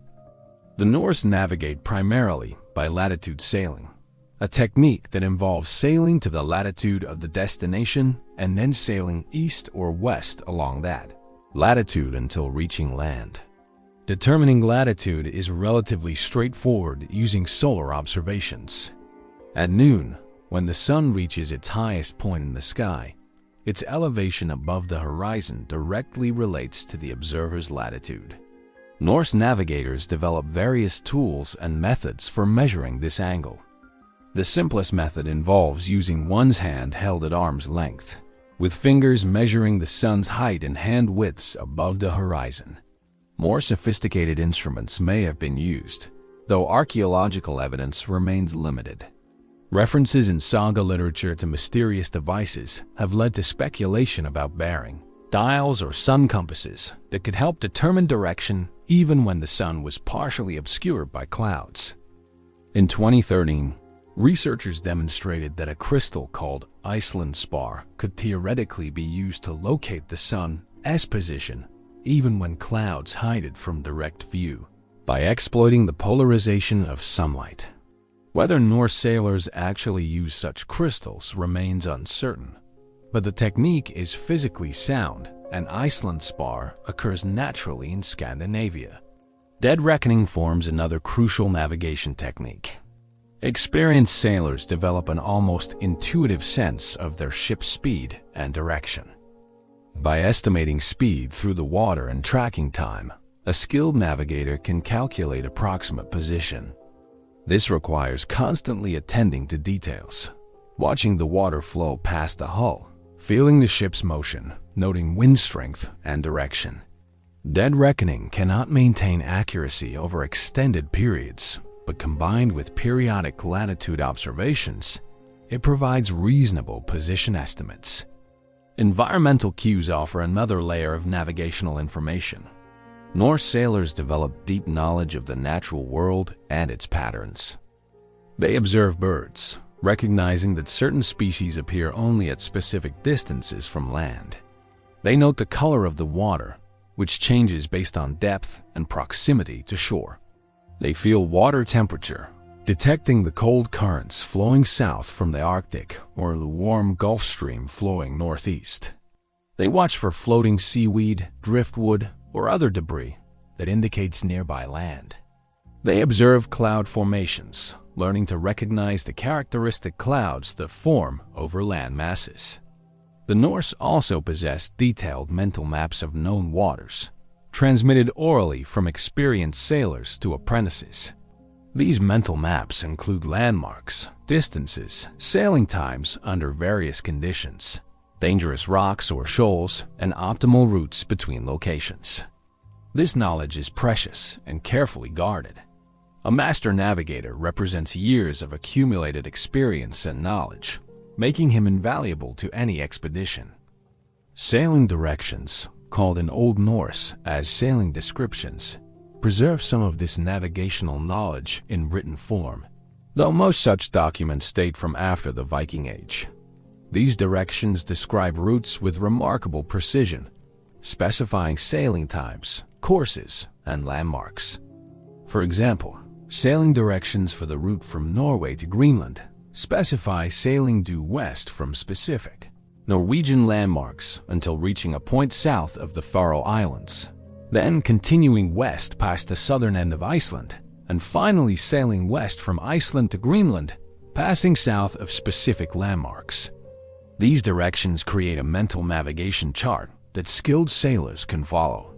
The timing of voyages matters enormously. Norse sailors developed deep understanding of seasonal weather patterns. They know when Atlantic storms are most likely, when ice poses the greatest hazard, and when fair winds typically blow. Most ocean crossings occur during summer months when days are long, weather is relatively stable, and temperatures are tolerable. Winter sailing on the North Atlantic is avoided except in emergencies, as short days, harsh weather, and ice make it extraordinarily dangerous. Ship crews include specialists beyond just sailors. A skilled navigator commands respect and often receives a share of the expedition's profits comparable to the ship's owner. Experienced sailors who understand the ship's handling in various conditions are valued. On colonization voyages, the passengers include farmers, craftsmen, and entire families, but they rely absolutely on the sailing crew's expertise for safe passage. The Norse ship's seaworthiness enables the Atlantic crossings, but human skill makes them successful. The combination of sophisticated vessel design, accumulated navigational knowledge, careful timing, and skilled seamanship creates a system capable of regularly crossing one of the world's most dangerous oceans. The fact that the Norse accomplished this 1,000 years ago, without any of the technology modern sailors consider essential, speaks to the height of their maritime achievement. When Vikings reach North America, they do so not through luck or accident alone, but through systematic application of advanced seafaring technology and technique. Chapter 10. Archaeological evidence for centuries. The Norse discovery of North America remained a matter of faith and tradition rather than verified historical fact. The saga accounts describe voyages to Vinland in detail, but skeptics question their accuracy. Were these stories historical records or imaginative fiction? Did Vikings really reach North America? Or did later saga writers invent tales of Western lands to glorify their ancestors? These questions remained unanswered until the 1960s, when Norwegian explorer Helge Ingstad and his wife, archaeologist Anne Stein Ingstad, made a discovery that changed everything. The Ingstads spent years searching for physical evidence of Norse presence in North America. They investigated numerous sites along the North Atlantic coast, following clues from the saga descriptions and looking for the type of remains Norse settlers would leave behind. In 1960, they arrived at a remote location on the northern tip of Newfoundland called Lance O Meadows. Local residents directed them to mysterious overgrown mounds near the shore.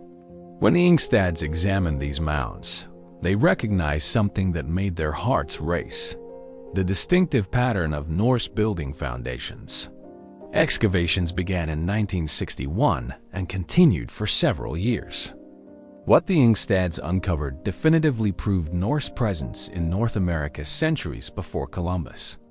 The site contained the remains of 8 buildings constructed in typical Norse style, using turf walls over wooden frames. These structures included 3 large halls, a forge for working iron, and several smaller buildings. The architectural style matched buildings from Norse Greenland and Iceland, leaving no doubt about the builders' cultural origin. The artifacts discovered at Lance O Meadows confirmed the Norse connection beyond any doubt. Excavators found a bronze pin of a type worn by Norse peoples to fasten their cloaks. They discovered a spindle whorl made from soapstone, a common Norse tool for spinning wool.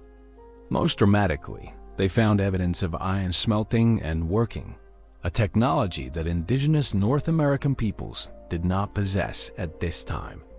The Norse were the only people in North America who would have built a forge and worked iron, making this evidence particularly compelling.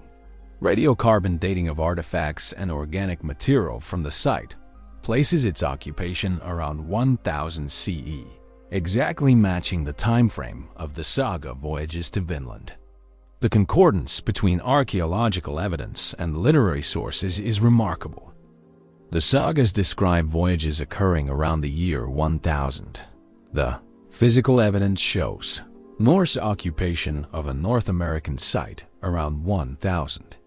The two independent lines of evidence corroborate each other, transforming the Vinland sagas from questionable legends into historical documents. Lance O Meadows appears to be a base camp rather than a permanent settlement. The buildings are substantial, but show evidence of relatively brief occupation, perhaps only a few years or even just seasonal use over several years. The site's location makes strategic sense as a gateway to regions further south. From Lance O Meadows, Norse explorers could repair ships, stage expeditions to other areas, and process resources gathered from surrounding regions before transporting them back to Greenland. The forge at Lance O Meadows reveals particularly fascinating details about Norse activities. Analysis of the iron working debris shows that the Norse weren't smelting iron from local ore, but rather repairing and maintaining their existing iron tools and ship fittings. This makes perfect sense for an expedition operating far from home. Iron tools would break or wear out during heavy use, and the ability to repair them on-site rather than returning to Greenland for new equipment would extend the expedition's operational capacity significantly. The carpentry workshop building contains evidence of boat repair and woodworking. Wood chips and shavings found during excavation show that the Norse processed both local timber and driftwood. The presence of butternut, a species that doesn't grow as far north as Newfoundland, indicates that the Norse traveled south from Lance O Meadows, possibly to the Gulf of St. Lawrence region or even further south, collecting resources and exploring before returning to their base camp to process materials. The buildings themselves reveal details about how the Norse organized their operations. The 3 large halls could accommodate roughly 70 to 90 people total, suggesting a substantial expedition. These halls feature long hearths running down the center, benches along the walls for sitting and sleeping, and storage areas. The design matches Norse halls in Greenland and Iceland, showing that even on the far side of the Atlantic, The Norse maintained their traditional architectural forms and social organization.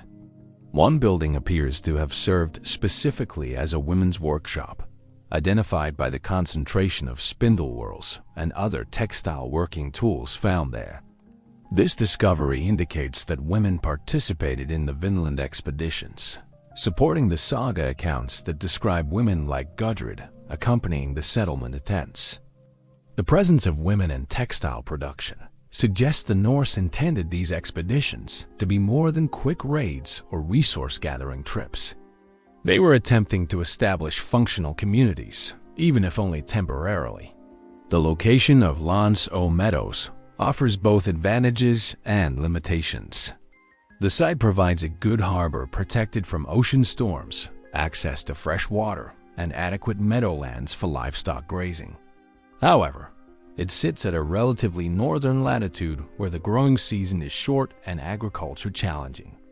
This suggests Lance o Meadows functioned as a way station rather than the Vinland proper described in the sagas, with its grapevines and mild climate.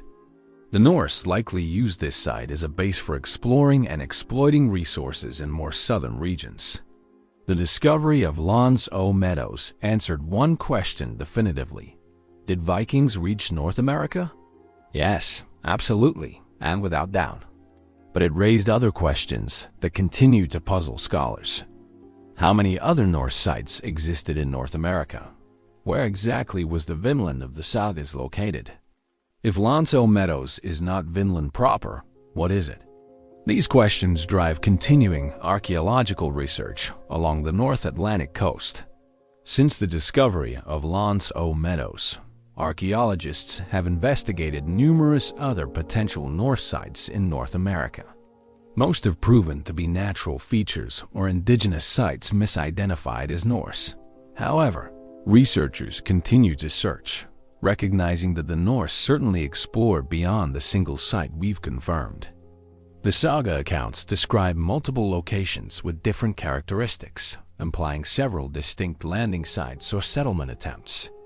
Logic suggests that more physical evidence exists somewhere, waiting to be discovered. Recent archaeological work has focused on developing more sophisticated techniques for identifying Norse sites. Researchers use satellite imagery to detect patterns of vegetation or topography that might indicate buried structures. They employ ground-penetrating radar to investigate suspicious locations without destructive excavation. They analyze pollen samples from lake sediments, looking for European plant species that might indicate Norse agriculture or land clearing. These techniques hold promise for identifying sites that visual inspection alone might miss. The indigenous peoples of North America left no written records of their encounters with the Norse, but archaeological evidence hints at contact. Norse artifacts have been found at indigenous sites across the Canadian Arctic, including areas far from any confirmed Norse settlement. These items, pieces of Norse bronze, iron, and cloth, reached indigenous communities through trade networks. Some show signs of having been reworked by indigenous craftspeople, transformed from their original Norse forms into new objects suitable for indigenous purposes. The most intriguing examples come from the high Arctic, where Dorset and Thule peoples occupied regions that the Norse would have passed en route to North America or potentially visited during hunting expeditions. Wooden fragments showing evidence of metal tool marks, pieces of woven woolen cloth, and scraps of bronze have been found at sites dating to the correct period for Norse contact. These items could have been salvaged from wrecked Norse ships, acquired through trade, or taken as spoils from conflicts. Each represents a point of contact between Norse and indigenous worlds. DNA evidence has been examined for possible traces of Norse ancestry in North American indigenous populations, particularly among peoples of the Canadian Arctic and Newfoundland. Some early studies suggested possible Norse genetic markers, but subsequent research has questioned these findings. The genetic evidence remains inconclusive and controversial. If the Norse and indigenous peoples had regular contact over extended periods, we might expect to find clear genetic traces. but the brevity of Norse presence and the small numbers involved may have left no detectable genetic legacy. Environmental evidence also sheds light on Norse presence in North America. Pollen analysis from sediment cores taken near Lance O Meadows shows changes in vegetation consistent with Norse land use, including clearance of trees and establishment of meadows for grazing. These changes date to the relevant period and then reverse, as forests reclaim the land after Norse abandonment. Similar studies at other potential Norse sites could help confirm or rule out Norse presence even without finding artifacts or structures. The Lance O Meadows discovery fundamentally changed our understanding of pre-Columbian contact between Europe and America. It proved that the Norse sagas, long dismissed by some scholars as fantasy, contained genuine historical information. It pushed back the date of confirmed European presence in North America by nearly 500 years. It demonstrated that Vikings possessed the maritime technology and navigational skills necessary for routine Atlantic crossings, even if those crossings ultimately failed to establish permanent colonies. The site also raises poignant questions about historical memory and forgetting. The Norse who occupied Lance O Meadows built substantial structures, worked iron, explored the surrounding region, and then left, taking their knowledge with them. Within a generation or two, the detailed knowledge of how to reach Vinland was lost. The site was abandoned and forgotten. Indigenous peoples certainly knew of the location and may have preserved oral traditions about the strange foreigners who briefly inhabited it. But these traditions didn't transfer to European cultures. By the time Columbus sailed, virtually no one in Europe knew that others had preceded him. Today, Lance O Meadows stands as a UNESCO World Heritage Site, recognized for its unique importance in human history. Reconstructed Norse buildings give visitors a sense of how the original structures appeared. The site serves as a tangible connection to the Viking Age, a place where we can stand where Norse explorers stood 1,000 years ago and imagine their experiences far from home in a strange new world. It represents both an ending and a beginning, the furthest reach of Norse westward expansion and the first confirmed European foothold in North America. Yet for all that Lance O Meadows reveals, it also reminds us how much remains unknown. The Norse clearly explored beyond this single site. They describe multiple landings, different regions with distinct characteristics, various encounters with indigenous peoples. Where did these events occur? What other physical traces remain to be discovered? The Norse presence in North America was brief and small scale, but it happened, and archaeology has proven it beyond doubt. Each new discovery adds detail to a story that grows richer and more complex as research continues. Chapter 11. Legacy and Historical. The Norse discovery of North America occupies a unique position in the history of exploration, a genuine achievement that had virtually no lasting impact on world history. This paradox defines the Viking voyages to Vinland and shapes how we understand their significance. The Norse reached North America 5 centuries before Columbus, explored its coasts, attempted settlement, and then withdrew, leaving behind only faint traces and stories that most of the world forgot.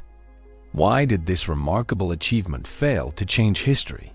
And what does it teach us about exploration, colonization, and the contingent nature of historical development? The fundamental reason Norse discovery of North America remained historically insignificant is simple: they couldn't hold it. Despite superior maritime technology and considerable courage, the Norse lacked the numbers, resources, and advantages necessary to establish permanent presence against indigenous resistance. The native peoples of North America vastly outnumbered Norse settlers, knew the terrain intimately, and proved willing and able to defend their territories. Every Norse attempt at settlement faced this insurmountable obstacle. The contrast with later European colonization is stark and instructive. When Columbus and his successors arrived in the Americas in the late 15th and early 16th centuries, They encountered indigenous populations devastated by diseases to which Europeans had immunity, but Native Americans did not. Smallpox, measles, influenza, and other Old World diseases swept through American indigenous populations, often killing 70 to 90% of infected communities. This biological catastrophe, tragic for indigenous peoples, created a demographic vacuum that enabled European colonization. The Norse encountered no such advantage. The diseases that would devastate American populations 5 centuries later apparently did not transfer during the brief, limited Norse contact. The indigenous peoples the Norse encountered were healthy, numerous, and militarily effective.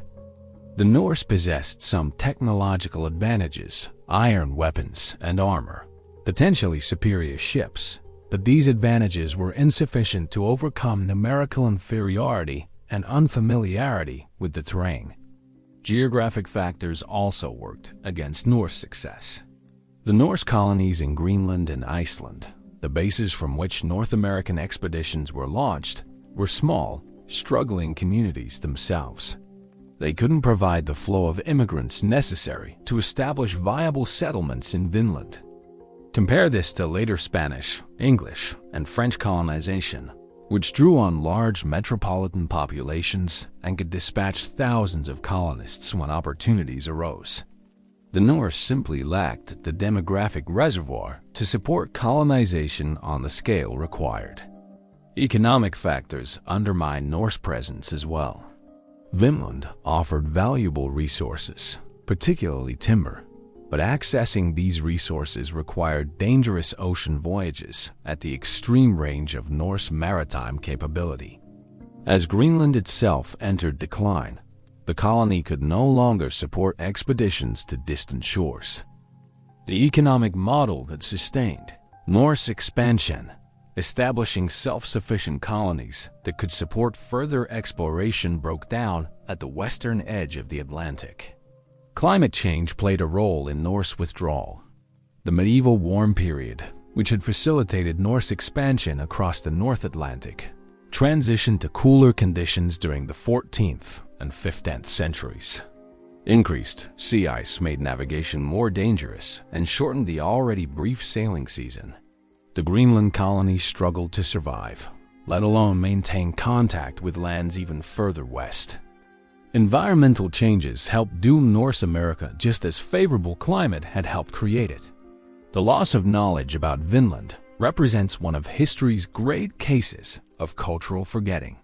Within a few generations of the last Norse voyages, detailed knowledge of routes to North America disappeared. The saga traditions preserve stories of Vinland, but the practical navigational information, the specific routes, landmarks, and sailing directions was lost. By the late medieval period, Vinland had become more myth than reality in Norse consciousness, a legendary land whose actual location was uncertain. This forgetting illustrates an important historical principle. Information that isn't actively used and transmitted dies out. The Norse maintained knowledge of routes to Iceland and Greenland because ships regularly sailed those routes, with experienced sailors teaching new generations. But once voyages to Vinland ceased, the knowledge supporting them atrophied. No amount of written records could substitute for the practical, experiential knowledge of sailors who had actually made the crossings. When those sailors died without passing on their expertise, the knowledge vanished. The saga literature preserves the Norse achievement, but in a form that Europeans outside Scandinavia largely ignored. The Icelandic sagas, written in Old Norse, remained inaccessible to most Europeans until relatively recent times. Even within Scandinavia, the Vinland stories were often dismissed as legendary or exaggerated. Lacking physical proof, scholars couldn't distinguish historical accounts from fiction. The Norse discovery of America remained unverified and largely unknown outside Iceland and parts of Scandinavia. When Columbus sailed in 1492, he did so in apparent ignorance of earlier Norse voyages. Whether any knowledge of Vinland might have reached him indirectly through seafaring networks remains speculative. Some scholars have suggested that Bristol fishermen operating in the North Atlantic might have possessed vague knowledge of lands to the west. But if so, this knowledge didn't translate into documented European awareness of prior discovery. Columbus believed he was seeking a route to Asia, not rediscovering lands already reached by Europeans. The Norse failure to maintain presence in North America meant their discovery had to be rediscovered by modern archaeology. Only with the excavation of L'Anse aux Meadows in the 1960s did the Norse achievement receive definitive proof and widespread recognition. This archaeological confirmation transformed the Vinland sagas from dubious legends to verified historical accounts, revolutionizing our understanding of pre-Columbian Atlantic crossings. Today, the Norse discovery of North America holds important symbolic and historical significance, even though it lacked practical impact at the time. It demonstrates that the Atlantic Ocean didn't represent an absolute barrier isolating the Americas from European contact. It shows that maritime technology existed for Atlantic crossing centuries before Columbus. It proves that indigenous American peoples had contact with Europeans long before the Columbian encounter. It reveals that historical development is contingent, that earlier contact could have occurred and did occur, even if it ultimately failed to persist. The Viking achievement also illuminates the conditions necessary for successful colonization. Technology alone is insufficient. The Norse had ships capable of crossing the Atlantic and weapons superior to those of indigenous peoples, but they lacked the numbers, resources, and biological advantages that would enable later European colonization.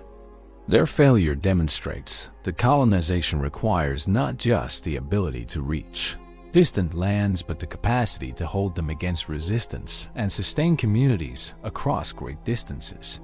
For indigenous peoples of North America, the Norse encounter represents an early example of European contact, brief and localized, but significant nonetheless.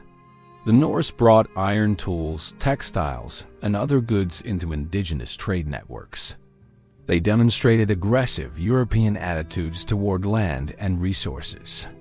They showed willingness to use violence against indigenous peoples.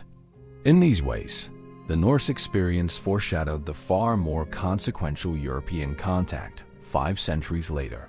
Though indigenous oral traditions of Norse contact, if they survived, apparently didn't prepare later generations for the European onslaught that followed Columbus. The environmental lesson of Norse America is sobering. The Greenland colony, which served as the launching point for North American exploration, ultimately failed. By the 15th century, the last Greenlanders had vanished, either dying out or abandoning the colony. Climate change, environmental degradation, and isolation doomed a Norse presence that had persisted for 500 years. This failure demonstrates the fragility of human settlements at the margin of habitability and the consequences of environmental changes that exceed a society's capacity to adapt. Modern attempts to understand Norse America continue to evolve. Archaeological research adds new details each year. DNA analysis explores possible genetic legacies of Norse indigenous contact. Climate science reconstructs the environmental conditions that enabled and then constrained Norse expansion.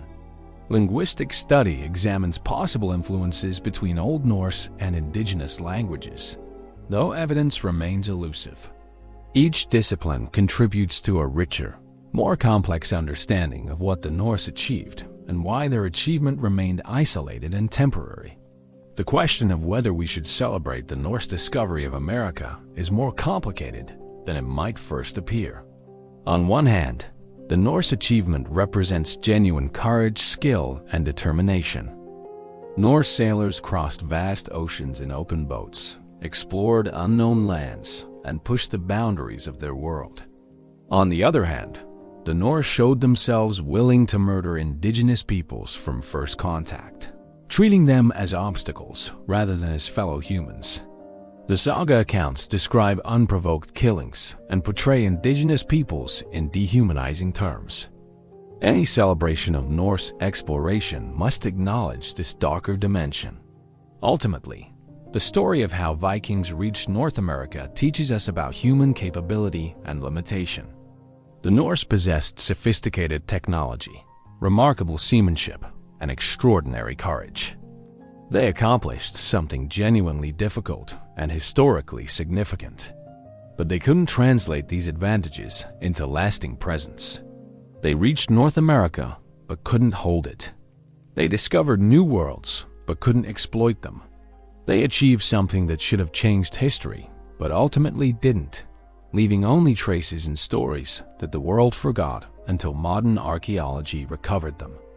The Norse voyages to Vinland represent a road not taken in history, an alternative path of American colonization that was attempted but failed.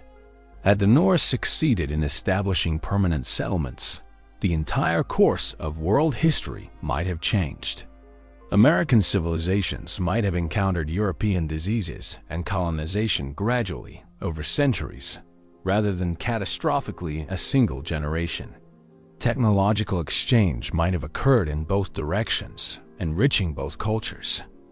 Or perhaps early colonization would have been even more devastating, giving Europeans centuries more to exploit and oppress indigenous peoples. We can never know. What we do know is that 1,000 years ago, Norse sailors mastered the North Atlantic, pushed westward into unknown seas, discovered and explored North America, attempted to settle it, and ultimately withdrew. Their achievement stands as testimony to human ingenuity and courage. Their failure reminds us that even the boldest ventures can founder against circumstances beyond human control. They reached America first, but the world forgot, and their discovery had to be discovered again, leaving us to marvel at what they accomplished and wonder what might have been if history had taken a different turn.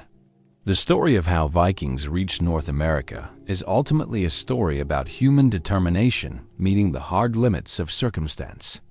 From the shores of Scandinavia to the coast of North America spans not just thousands of miles of treacherous ocean, but centuries of accumulated maritime knowledge, technological development, and cultural evolution. The Norse didn't simply wake up one day and decide to cross the Atlantic. They built toward that achievement through generations of increasingly ambitious seafaring, each voyage pushing a little further into the unknown, each settlement serving as a stepping stone for the next leap westward. The journey begins with the sophisticated ships that Norse craftsmen perfected over centuries. These vessels, particularly the sturdy Nair, combined flexibility with strength, creating boats that could survive the North Atlantic's fury while carrying enough cargo and passengers to make colonization possible. The clinker-built construction, the carefully shaped keel, the massive woolen sail, each element represented refined solutions to nautical challenges, solutions developed through trial, error, and hard-won experience.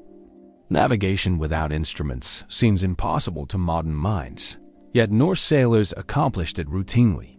They read the sun and stars, the color of water, the flight of birds, the taste of the wind. They developed mental maps of ocean routes, passing knowledge from master to apprentice in an unbroken chain of maritime expertise. This knowledge, combined with courage bordering on recklessness, enabled voyages that remain impressive even by today's standards. The stepping stone settlements made the ultimate journey possible. Iceland, discovered and colonized in the 9th century, provided a base roughly halfway across the North Atlantic. Greenland, settled around 985 CE, pushed the Norse frontier to within a few hundred miles of North America.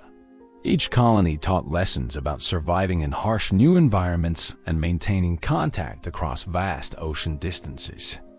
Each produced a new generation of explorers for whom the impossible seemed merely difficult. When Leif Erikson finally reached Vinland around the year 1000, he fulfilled a process that had taken 2 centuries. His voyage depended on everything that had come before: the ships, the navigation techniques, the settlement experience, the accumulated courage of generations who had pushed westward. He and his crew walked on North American soil, not through luck, but through systematic application of Norse maritime culture at its highest achievement. Yet the Norse couldn't hold what they discovered. Despite multiple expeditions and serious settlement attempts, the combination of indigenous resistance, limited numbers, vast distances, and declining support from Greenland doomed Norse America. Within perhaps 20 years of first landing, the Norse had effectively abandoned attempts at permanent settlement. Within a few more generations, even regular resource-gathering voyages had ceased. The knowledge of how to reach America was lost, and the discovery itself faded into saga legend. The archaeological confirmation of Norse presence in North America, particularly the excavation of Lance O Meadows, vindicated the saga accounts and transformed our understanding of pre-Columbian Atlantic history. The Norse achievement is no longer disputed. They reached North America, explored its coasts, attempted to colonize, and left physical evidence of their presence. This accomplishment, though it failed to establish lasting European presence, represents a genuine milestone in the human story of exploration and discovery.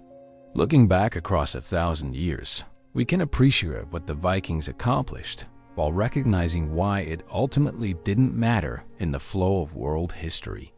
They proved that Atlantic crossing was possible with medieval technology. They demonstrated that Europeans could reach and survive in North America. But they also showed that reaching is not the same as holding, and that the most remarkable achievements can vanish without trace if circumstances don't support their continuation. The Norse reached North America through a combination of advanced technology, accumulated knowledge, cultural values that celebrated exploration, and the accident of geography that placed stepping stone islands across the North Atlantic. They reached it because they were perhaps the medieval world's greatest seafarers, because they possessed ships capable of ocean crossing, and because they had the courage to sail into unknown waters where sea monsters might lurk and the edge of the world might await. They reached it through human capability at its most impressive, and they lost it through limitations that even the boldest courage couldn't overcome. Their story remains inspiring precisely because it is both a tale of triumph and of failure, a reminder that humans can accomplish extraordinary things while remaining subject to forces beyond our control. The Vikings reached America first, but the world forgot, and when Europeans came again, they came in ignorance of what had gone before. Yet the Norse achievement stands, verified by archaeology, celebrated in story, a testament to what humans can accomplish when determination meets opportunity, even if circumstance ultimately dictates that some achievements, however remarkable, will not change the course of history.